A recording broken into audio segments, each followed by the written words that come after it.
स्वागत है दोस्तों आपका आपके अपने चैनल अनकहे किस्से पर। आज की कहानी हमारे एक सब्सक्राइबर मिस्टर गुरु ने शेयर की है। ये कहानी बागडंडा गांव की है। ये इलाका पुरुलिया जिले में है। बागडंडा गांव में रवि नाम का एक लड़का अपने परिवार के साथ रहता था। ये बात साल 2007 की होगी, जब रवि माध्यमिक परीक्षा की तैयारी कर रहा था। एक शाम जब रवि ट्यूशन से लौट रहा था, तब उसने एक नदी के सामने दो घुंघराले बाल वाले छोटे कद के लोगों को देखा। रवि एक शरारती लड़का था, इसलिए उसने सोचा कि ये दोनों उसके गांव के ही बच्चे हैं, तो उनसे थोड़ी मस्ती की जाए। ये हमारे गांव के बच्चे इधर नदी के पास क्या कर रहे हैं, चलो इनकी थोड़ी टांग खींचते हैं। रवि ने मजाक में उनके बालों को हाथ लगाया तो वो दोनों तुरंत पीछे पलट गए। उन्हें देखकर रवि बुरी तरह घबरा गया। रवि ने आज तक अपने बुरे सपने में भी कभी ऐसे डरावने चेहरे नहीं देखे थे। कोई मुझे बचाओ, कौन हो तुम लोग? दरअसल वो घुंघराले बाल वाले कोई इंसान नहीं थे, वो बौने भूत थे जो बहुत ही खतरनाक दिख रहे थे। घुंघराले बाल, बड़े बड़े नाखून, उनकी लाल आंखें बिल्कुल आग की तरह चमक रही थीं। वो भयानक मंजर देखकर किसी के भी होश उड़ जाते। वो दोनों बौने भूत घुर्राते हुए रवि के ऊपर झपट गए और उसे अपने नाखूनों से नोचने लगे। रवि अपनी जान बचाने के लिए जैसे तैसे उन शैतानों से बचकर अपना बैग और साइकिल वहीं छोड़कर भाग गया। घर पहुंचते ही रवि ने अपने माता पिता को पूरी बात बताई। रवि के माता पिता उसकी बात पर विश्वास न करते हुए उसे मजाक में ही टाल देते हैं। हाँ, पता है, ये भी स्कूल ना जाने का कोई बहाना है। चल अब जल्दी से हाथ मुंह धो ले और खाना खा ले। अगले ही दिन रवि को तेज बुखार हो गया। उसके पिताजी उसे एक डॉक्टर के पास लेकर जाते हैं तो डॉक्टर बोलता है, इसे बुखार हुआ है, घबराने वाली कोई बात नहीं है। मैंने दवाइयां लिख दी हैं, समय से दवाई लेने पर ये ठीक हो जाएगा। डॉक्टर से दवाइयां लेकर रवि और उसके माता पिता घर आ जाते हैं। 4-5 दिन तक रवि को दवाइयां देने के बाद भी उसका बुखार कम नहीं होता, तो उसके घर वाले काफी चिंतित हो जाते हैं। उन्हें समझ नहीं आता कि रवि के साथ ऐसा क्या हुआ है जिसके कारण उसकी ये हालत हुई है। एक दिन जब रवि का बड़ा भाई किशन बाजार से घर वापस आ रहा था, तो उसने उन दोनों बौने भूतों को रास्ते में देखा। उनके थोड़े और करीब जाने पर उसने देखा कि वो दोनों भूत एक मुर्गे को जिंदा ही कच्चा चबा रहे थे। ये देखते किशन दहशत से कांप उठा और किसी तरह खुद को संभाल कर वहां से भागकर अपने घर आ गया। घर आते ही उसने अपने साथ हुआ किस्सा सबको बता दिया। पिताजी, किशन क्या हुआ बेटा, तुम इतने डरे हुए क्यों हो? पिताजी, रवि सच कह रहा था, गांव में 2 बौने भूत घूम रहे हैं। किशन के पिताजी समझ जाते कि ये सब उन शैतानों की वजह से हो रहा है। उन्होंने बांकुड़ा के एक पंडित जी को अपने घर बुलाया, जिन्होंने रवि को एक माला और गंगा जल दिया और कहा, ये माला जब तक तुम्हारे पास रहेगी तब तक कोई भी शैतान तुम्हारा कुछ नहीं बिगाड़ सकता, और मेरे बताए हुए मंत्र को पढ़कर ये गंगा जल उन शैतानों पर फेंक देना, इससे उनका अंत निश्चित ही हो जाएगा। इसके बाद रवि का पूरा परिवार उन शैतानों से दूर होने के लिए उस गांव को छोड़कर जाने का फैसला कर लेता है। हम आज रात ही दूसरे गांव के लिए निकल जाएंगे। रात में पूरा परिवार एक ट्रक में बैठकर गांव की सुनसान सड़क से होते हुए दूसरे गांव की तरफ जा रहा होता है। तभी ड्राइवर जोर से ब्रेक लगाता है। क्या हुआ, तुमने ट्रक क्यों रोक दिया? साहब, वो सामने देखिए। रवि के पिताजी वहां देखते तो ट्रक के बिल्कुल सामने एक बौना भूत खड़ा होता है। वो डरते डरते नीचे उतरते हैं। तभी पीछे से दूसरा बौना भूत आकर रवि को पकड़ने की कोशिश करता है। अचानक से उस भूत का हाथ रवि की माला पर पड़ता है और वो भूत झटके से दूर जाकर गिरता है। रवि माला को हाथ में पकड़कर भूतों की तरफ करता है, जिससे वो भूत डरकर पीछे हटने लगते हैं। रवि के पिताजी को पंडित जी की कही बात याद आती है। वो तुरंत पंडित जी का बताया हुआ मंत्र जाप करने लग जाते हैं और उन बौने भूतों पर गंगा जल छिड़कने लगते हैं। गंगा जल पड़ते ही दोनों भूत चीखने चिल्लाने लगते हैं और उनका शरीर भस्म होने लगता है। जल्दी से ट्रक में बैठो सब, हमें यहाँ से निकलना होगा। सब लोग जल्दी से ट्रक में सवार होकर वहां से दूर जाने लगते हैं। उस दिन के बाद से किसी ने भी उस गांव में उन बौने भूतों को नहीं देखा। उम्मीद है दोस्तों आपको आज की कहानी पसंद आई होगी। ऐसी और हॉरर स्टोरीज के लिए हमारे चैनल को सब्सक्राइब करें और बेल आइकॉन का बटन दबाना ना भूलें। और अगर आप अपनी कहानी हमारे साथ शेयर करना चाहते हैं तो हमें ईमेल जरूर करें। हमारी ईमेल आईडी नीचे डिस्क्रिप्शन बॉक्स में दी गई है। और हाँ, वीडियो को लाइक और शेयर करना ना भूलें। Thank you.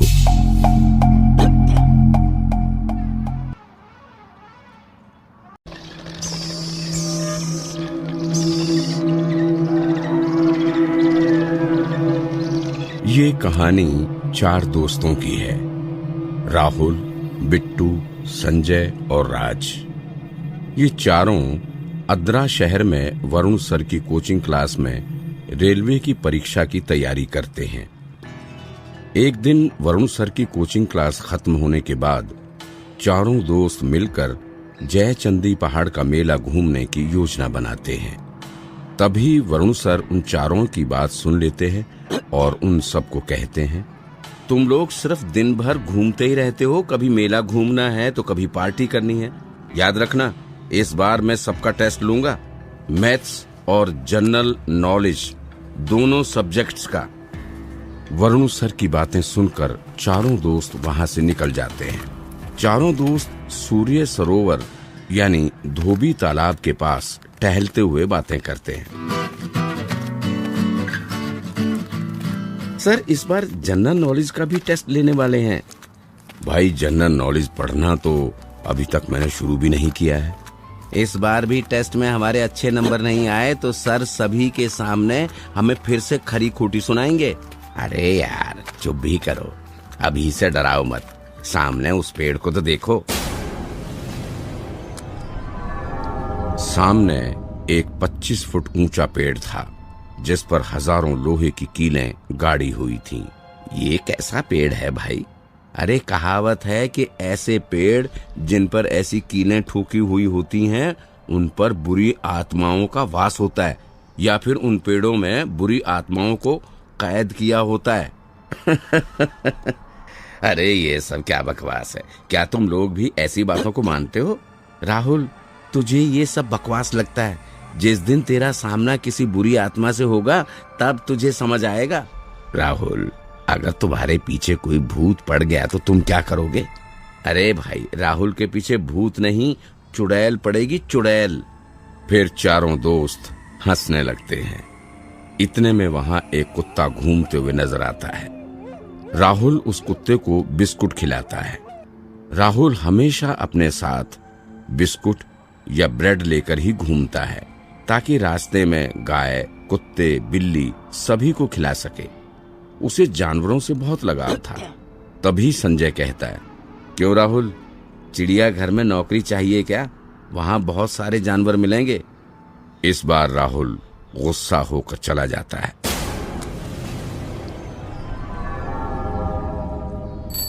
उसी दिन शाम के समय राहुल को किसी काम से अनाड़ा की ओर जाना पड़ता है। राहुल अपनी साइकिल लेकर अनाड़ा की ओर रवाना हो जाता है। वो मेन रोड से ना जाकर गांव के सुनसान रास्ते से जाता है। साइकिल चलाते चलाते उसे रास्ते में कुछ 4-5 कुत्ते नजर आते हैं।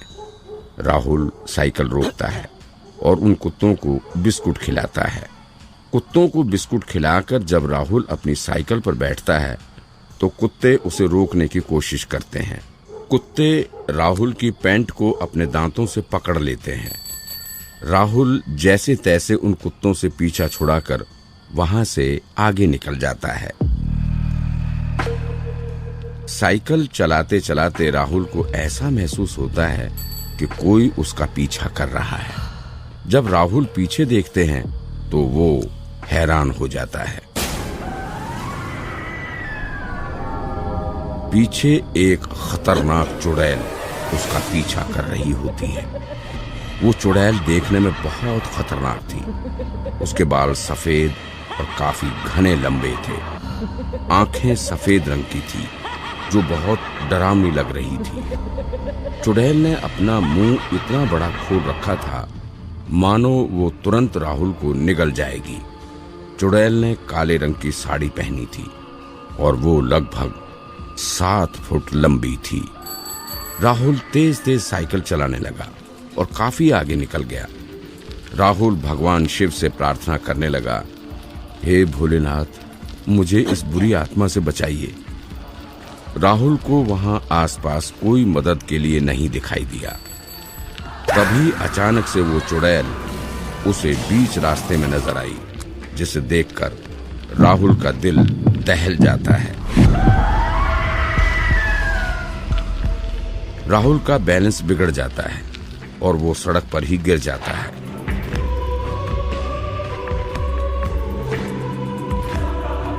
सुबह जब उसे होश आता है तो वो देखता है कि उसके तीनों दोस्त उसके सामने खड़े हुए होते हैं। राज उससे पूछता है, तुम्हारा एक्सीडेंट हुआ था क्या? तुम वहां सड़क पर क्यों पड़े हुए थे? तुम्हारे मम्मी पापा ने कहा था कि तुम अनाड़ा जाने के लिए निकले थे। उसके बाद तुम उनका फोन भी नहीं उठा रहे थे। कुछ समय परेशान होकर उन्होंने हमें फोन किया, जिस कारण हम लोग रात में ही तुम्हें ढूंढने निकले थे। अच्छा हुआ तुम यहाँ मिल गए, नहीं तो हम सब पुलिस के पास जाने वाले थे। एक बात समझ में नहीं आई, जब से हम यहाँ आए हैं तब से देख रहे हैं कि ये कुत्ते तुम्हें घेर कर बैठे हैं, ऐसा क्यों? राहुल ने देखा तो ये वही कुत्ते थे जिन सबको उसने बिस्कुट खिलाया था। तब उसे सारा किस्सा समझ आता है कि असल में इन कुत्तों ने राहुल को चुड़ैल से बचाने के लिए उसे रोकने की कोशिश की थी। जब वो राहुल को वहां नहीं रोक पाए तब उन्होंने राहुल का पीछा किया और उसको ढूंढने की कोशिश की। वो कुत्ते रात भर राहुल को घेर कर उसी सड़क पर बैठे रहे ताकि चुड़ैल उसका कुछ भी बिगाड़ ना सके। कुत्तों की वफादारी देखकर राहुल का मन भर आता है, जिसे देख वहां खड़े उसके दोस्त भी यही बोलते हैं कि आज तक हम राहुल की जानवरों के प्रति भावनाओं का मजाक मनाते रहे, पर आज हमें ये पता चल गया है कि ये बेजुबान जानवर अगर किसी को अपना मान लेते हैं तो अपनी जान की परवाह न करते हुए भी उसकी रक्षा के लिए दौड़े चले आते हैं। उम्मीद है दोस्तों आपको आज की कहानी पसंद आई होगी। ऐसी और हॉरर स्टोरीज के लिए हमारे चैनल को सब्सक्राइब करें और बेल आइकॉन का बटन दबाना ना भूलें। और अगर आप अपनी कहानी हमारे साथ शेयर करना चाहते हैं तो हमें ईमेल जरूर करें। हमारी ईमेल आईडी नीचे डिस्क्रिप्शन बॉक्स में दी गई है। और हाँ, वीडियो को लाइक और शेयर करना ना भूलें। Thank you.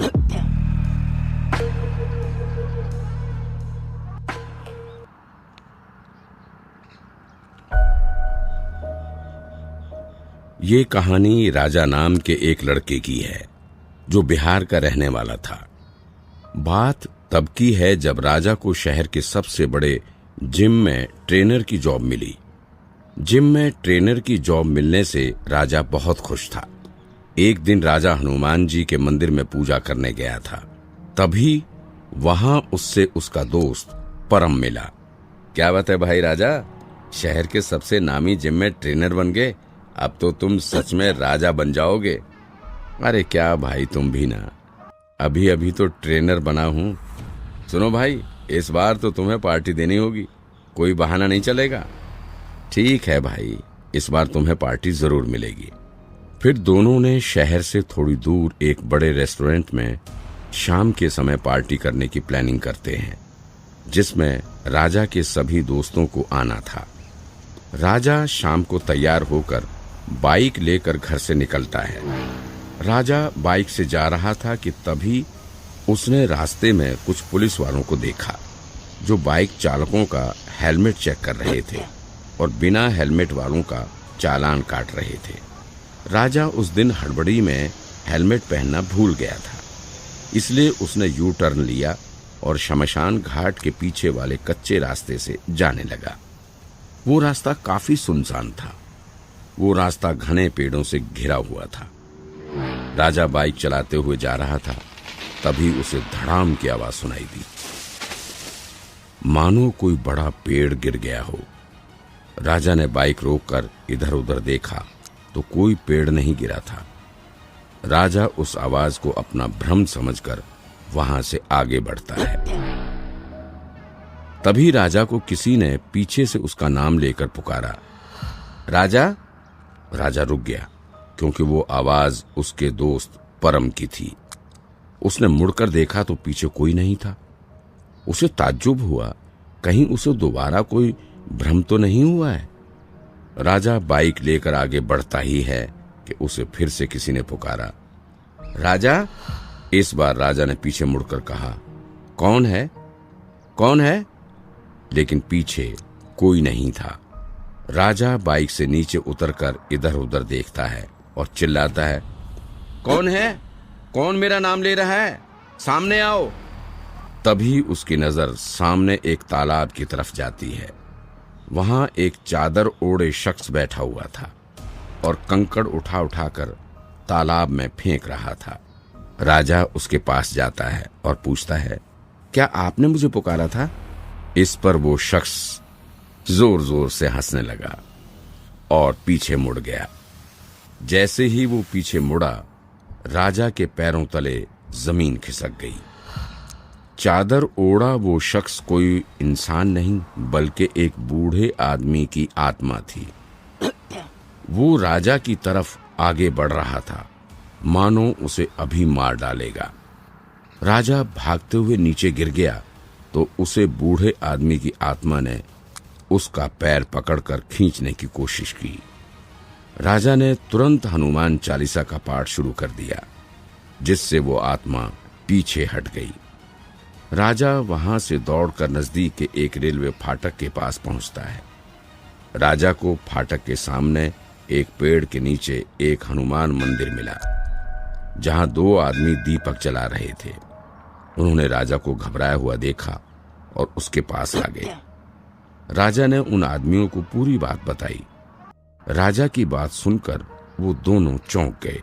उनमें एक ने राजा से कहा, अच्छा हुआ बेटा जो तुम यहाँ तक पहुंच गए।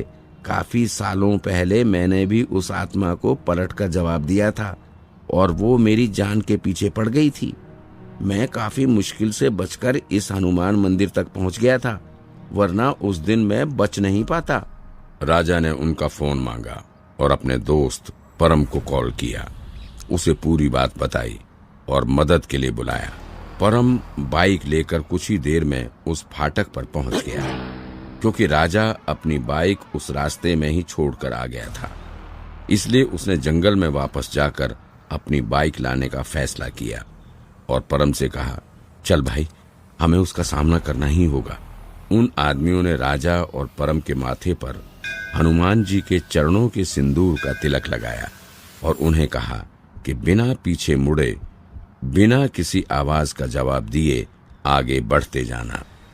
राजा और परम उस सुनसान जंगल की ओर आगे बढ़ते हैं। जंगल में आगे बढ़ते हुए उन्हें उस बूढ़े आदमी का भूत दिखाई देने लगा, मानो कि जैसे वो भी उस बाइक की तेज रफ्तार से उनका पीछा कर रहा हो। तभी उन्हें राजा की बाइक झाड़ियों में गिरी हुई दिखाई देती है। वो देखो राजा, वो रही तुम्हारी बाइक। राजा अपनी बाइक जैसे कि ऑन करके वहां से निकलने लगता है, तभी उसके पीछे से परम की आवाज आती है, राजा मुझे बचाओ, इस भूत ने मुझे पकड़ लिया है, पीछे देखो मेरी तरफ। ये सुनते ही राजा को उस आदमी की बात याद आ जाती है कि चाहे कुछ भी हो जाए, तुम्हें पीछे मुड़कर नहीं देखना। राजा ने मन में सोचा, मुझे पता है कि तुम सिर्फ परम की आवाज निकालकर मुझे अपने इस जाल में फंसाना चाहते हो। परम को पता है कि अगर वो मुसीबत में आएगा तो उसे क्या करना है, और फिर वो हनुमान चालीसा के मंत्रों का जाप करना शुरू कर देता है और जंगल से बाहर निकलने लगता है। जंगल से बाहर निकलते वक्त वो भूत कई बार उसकी बाइक के सामने आया, पर राजा ने अपनी बाइक नहीं रोकी और आगे बढ़ता रहा। कुछ ही देर में उसे परम भी उसकी बाइक पर जंगल से बाहर की ओर आते हुए दिखा और दोनों हनुमान चालीसा का जाप करते हुए उस भूत को पीछे छोड़ जंगल से बाहर सही सलामत निकल आते हैं।